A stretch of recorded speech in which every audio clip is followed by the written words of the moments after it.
안녕하세요. 반갑습니다. father라는 단어에 대해서 공부를 해볼 건데요. 저는 교회에 다닙니다. 그러면서 저한테 상담을 하실 때 굉장히 음, 부끄럽거나 이렇게 좀 여러 가지 심정을 가진 하나님께 마치 죄를 짓는 듯한 그런 목소리로 전화를 하실 때가 있어요. 종교인인 경우에요. 그런데 그러지 않으셔도 된다는 사실은 자, 우리 언어에서 증거를 찾을 수가 있습니다. father라는 단어가요, 아버지라는 뜻이 있는데요. 제가 늘 주장하는 게 조상신에 대해서 말씀을 드리는데요. 조상님, 그랜드파, 아버지의 아버지, 아버지의 아버지, 아버지의 아버지, 뭐 그렇게 되면 전부 다 아버지죠.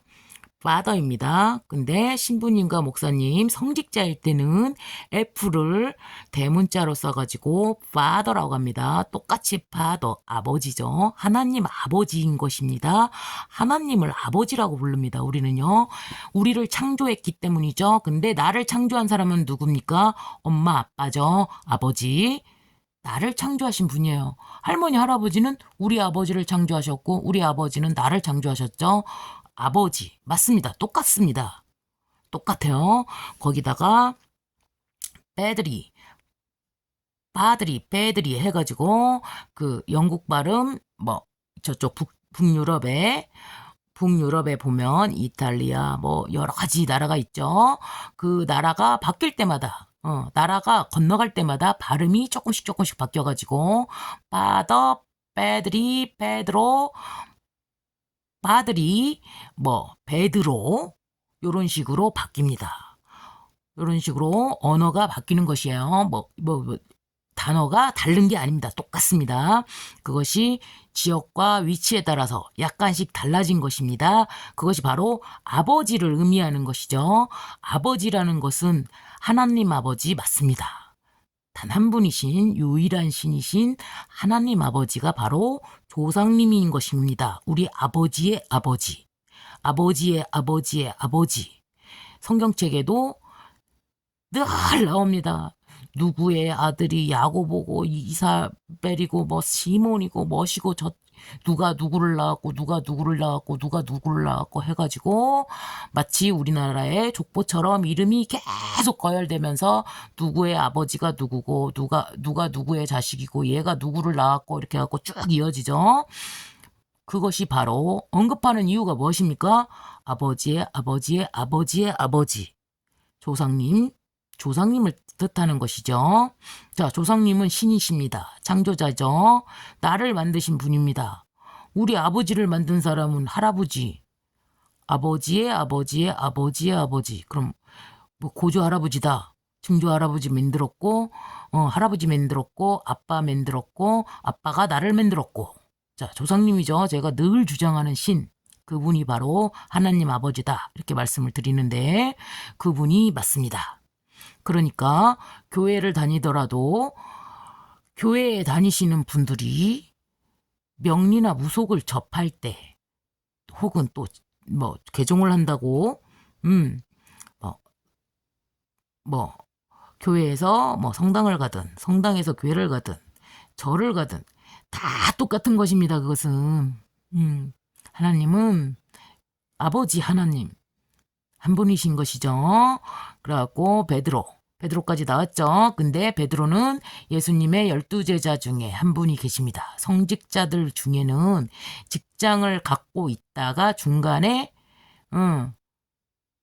성직자가 된 사람들도 굉장히 많습니다. 처음부터 그렇게 하나님의 자식으로 하나님의 설법을 전도하기 위해서 예수님의 설법을 전도하기 위해서 그렇게 제자가 된 사람도 있겠지만 자, 대부분 정말로 정통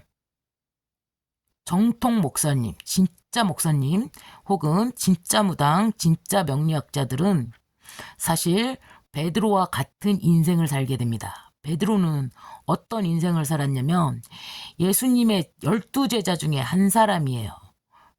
그런데 자, 동생의 전도로 인해서 예수님을 알게 되었고, 자, 전도로 알게 된 것입니다. 처음부터 알았던 게 아니죠.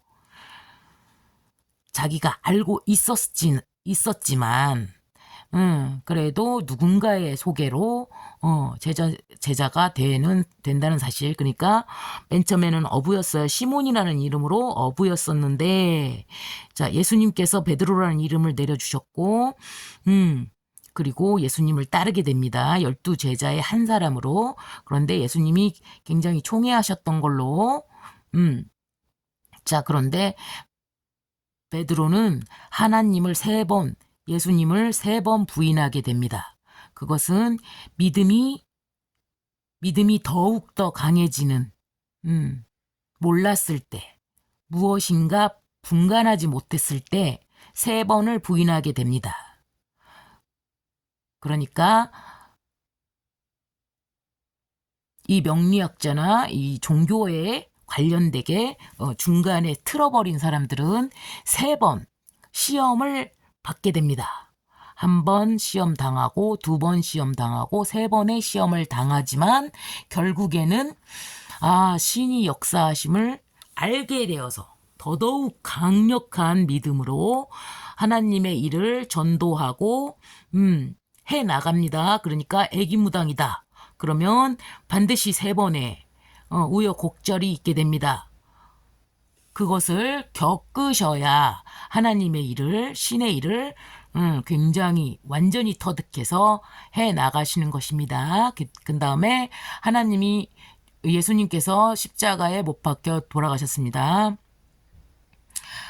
제사장은 어차피 다른 사람의 죄를 사하기 위하여 또는 모델이 되기 위해서 별똥별처럼 희생양이 되어버리는 경우가 있습니다. 많습니다. 십자가에 못 박혀서 돌아가셨는데 예수님과 똑같은 자세로 내가 죽을 수 없다 해가지고 거꾸로 못 박혀서 돌아가셨습니다. 그렇다면 무당들은 대부분의 무당이나 명리학자나 스님이나 뭐 이렇게 종교에 관련된 그분들이 대부분 이러한 상황을 맞닥뜨리게 된다는 사실입니다.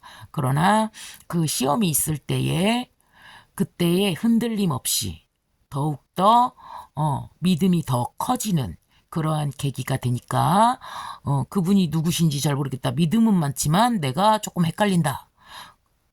어려워할 필요가 없습니다. 계속 나가시면 됩니다. 기도하고 더 나아가시고 그 일에 확신을 가지시고 일을 하시면 됩니다. 목사님이 됐든 신부님이 됐든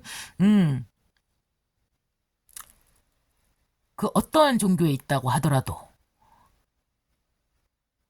그래서 그 종교하고 관련된 분들은 대부분 베드로 예수님과 같은 길을 가는 것입니다. 그것이 바로 고난이지만 돈을 추구할 필요가 없다는 사실. 그리고 내가 모두에 의해서 이렇게 조금만 올라간다. 그러면은 야 네가 성직자인데 그 좋은 차 타고 다니면 되냐? 네가 성직자인데 뭐 그렇게 비싼 강의료를 받으면 되냐? 여러 가지 주저앉히려는 3번 부인하는 현상, 그 상황에 놓이게 됩니다. 그렇지만 거기서 멈추지 않고 계속 가야 되는 것이 바로 하나님의 일을 하시는 분들의 운명입니다. 그래서 그 리더의 길을 가지만 항상 고독하고 외롭고 신과 내가 교통하고 그러한 현상을 겪으시는 것입니다. 근데 그래서 너무 많은 부를 축적하지도 않고 덜 유유자적하게 십자가에 못 박히지 않기 위해서 앞서 나가지 않습니다. 자, 이건 농담이고요. 자, 우리의 일을 해나갈 때, 이 일을 해나갈 때 외롭고 힘든 그 길이지만 그것은 신께서 계획하신 일이기 때문에 어쩔 수 없이 등 떠밀려서 나아가야 된다는 사실. 나의 그 고독을 신께서 오직 신만이 나를 알아주시죠. 인간이 알아주지 않는다고 해서 슬퍼하거나 괴로워할 필요가 없습니다. 인간들은 선생님보다 더 밑에 영적으로 더 밑에 있어서 속세의 아름다움과 쾌락과 즐거움을 그러니까 말하자면 대학생 수준에 있는 것이고 종교인이라고 한다면 약간 더 늙은 형태로 조금 더 나이 먹은 형태로 힘 빠졌지만 지혜가 가득해서 이 사람들이 괴로움에 처해 있을 때 괜찮아 다 지나가 첫사랑 다 지나가는 거야 막 이런 거 있잖아요. 다독거려 주는 거 살으라고 살으라고 다독거려 주는 일 통틀어서 그러한 일들을 하게 된다는 사실입니다. 자, 공부하시는데 도움되시기 바라고 상담할 때 내가 기독교인데요 이러면서 부끄러워하시거나 뭐 이렇게 하나님 내가 믿음이 약해서 전화한 것처럼 그렇게 마음 먹으시지 않으셔도 된다는 사실입니다. 자, 공부하시는데 도움되시기 바랍니다. 감사합니다.